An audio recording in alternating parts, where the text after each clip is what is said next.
Good afternoon.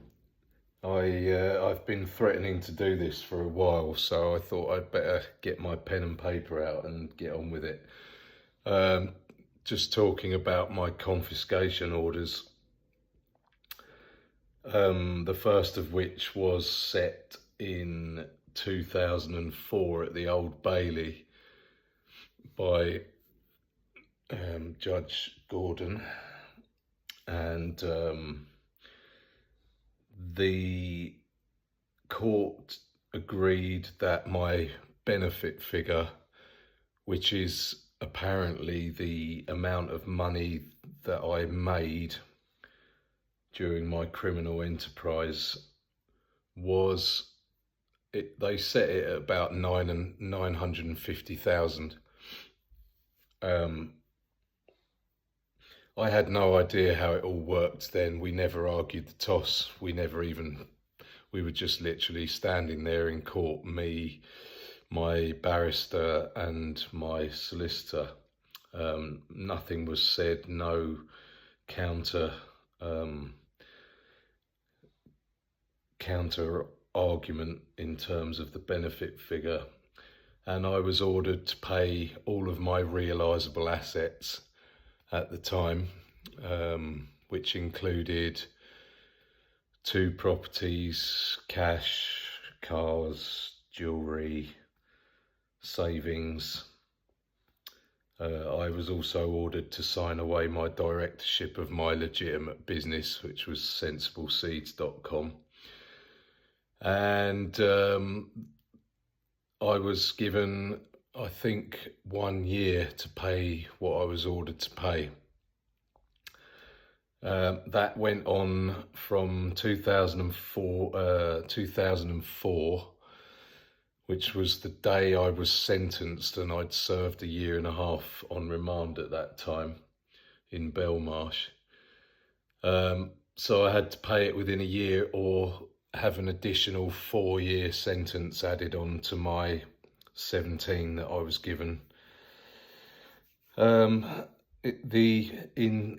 the actual finish of the confiscation order, the first one, wasn't until it was about 8 weeks before my release in 2011.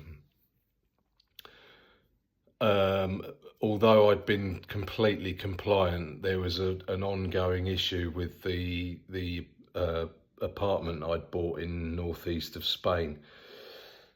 I'd actually taken my mum out there to finalise the deal, and I put the property in her name. She subsequently died while I was on remand in Belmarsh. I'd been away about 6 months.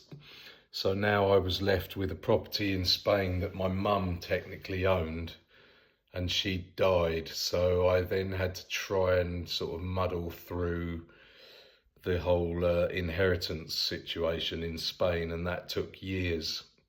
At one point, I'd been writing to notarios in Spain, legal representatives. I did it from my cell in Swellside. I was just lucky that I did Spanish A-levels, so I managed to piece together some letters, and one of them came back to me and said that they would deal with it all for me, but they wanted an upfront payment of €2,500, by which time I had given everything to the confiscation unit at the Old Bailey. I had nothing. So I couldn't give them €2,500, and we petitioned the confiscation unit for help, and their response was they told me to borrow it. I did remind them that I was about 3 years into a 17-year prison sentence at the time, and that probably Wonga and all the other loans companies, I don't think I would have made it through their checks.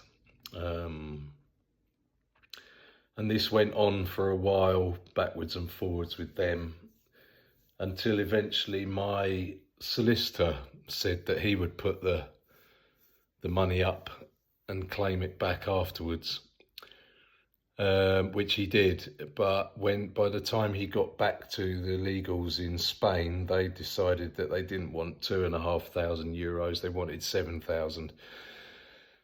So my solicitor did put that money up.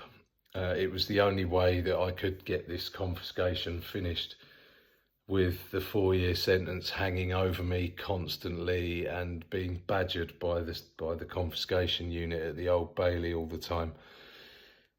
So we got that ball rolling, and then the confiscation unit discovered that my mum had left me half of her property, and they took that. And then they came after me when my nan died in 2007, I think it was. She left me half of her house in Hampton, and they took that as well. I obviously argued the toss and said, I don't understand how my parents and my grandparents, who were completely legitimate people their entire lives, would have their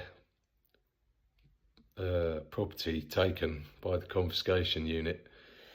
And they just said, look, anything you come into is ours. So if you win the lottery, we'll be having that. If you've got savings in your bank, we'll be having that, and so on and so forth. So I started to make myself busy at that point, and I did everything I could to learn as much as I could about confiscation proceedings, and they are so stacked against the defendant, and to an extent I get it, because obviously people make a lot of money from various crimes, and yeah, when they catch you, the authorities want the money. They'll let you do all the drug dealing, and then they'll come and hoover up the rewards, which is fine. But the confiscation law is very brutal, and yeah, it's still in my life. So my second time, it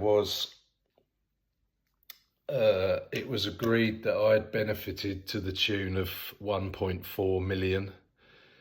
I was ordered to pay all of my realisable assets, which I did.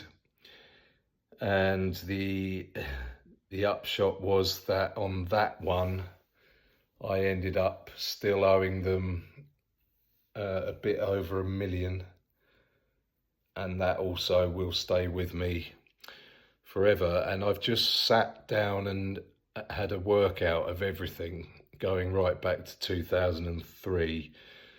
The second confiscation order began in 2014, when I was arrested then, and the calculations show that currently, with a compound interest of 8% per annum, I currently still owe, technically on paper, just about 5.75 million.